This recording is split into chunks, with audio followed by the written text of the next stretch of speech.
She was the XO for a general in the United States Air Force. And she did some time overseas and basically picked up people like me and put us back together.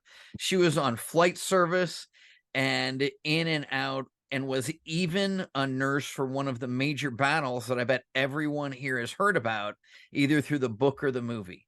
So, Representative Gross, may I call you Jenifer? Absolutely, Eric. Thank you so much for being here, Jenifer. Please tell us, you are now working in the House of Representatives. How did your Air Force career help you to get there? What traits did you learn? Who did you have to be to make it through?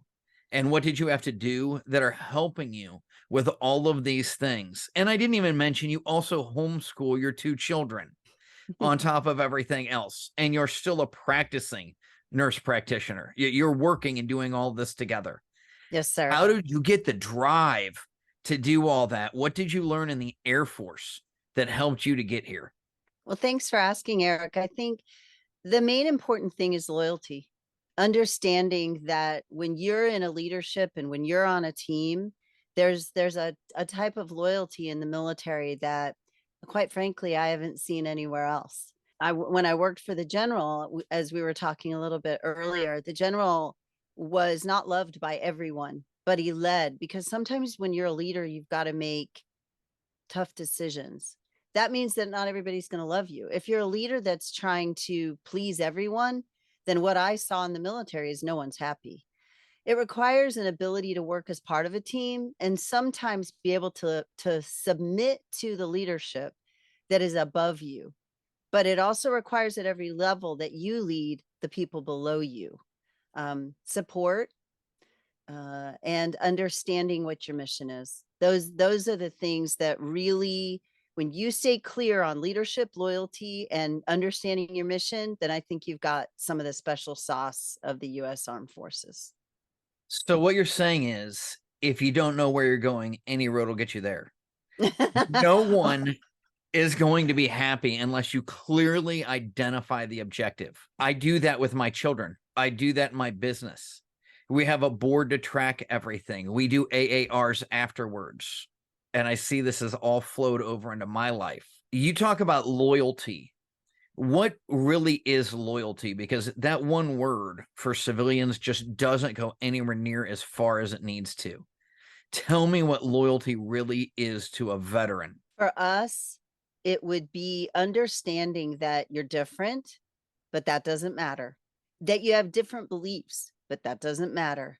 As far as, like maybe your faith is different, you have a different religion that you're part of, you raise your children differently.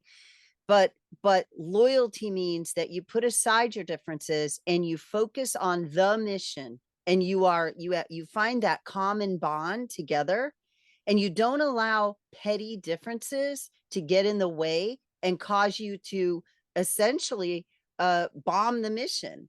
I wanted to talk a little bit. You said like any road will get you there. Not if you don't have a strong leader, like you were saying, if you're not clear on your board doesn't know where you're going. Yeah, you'll get there, but you don't know where you are when you get there because you didn't have a clear goal. So you could get anywhere. It's like that 1 degree on a ship. If you're 1 degree off by the time you get to your final destination, that isn't where you plan to go. Understanding what your common goal is and being loyal and being part of and bought into that goal is loyalty. Loyalty, not lying to each other. Loyalty, telling people the hard truth. That's loyalty. Not saying yes, sir, 3 bags full, and then going and backstabbing someone. Loyalty means that you have honor, integrity, truth.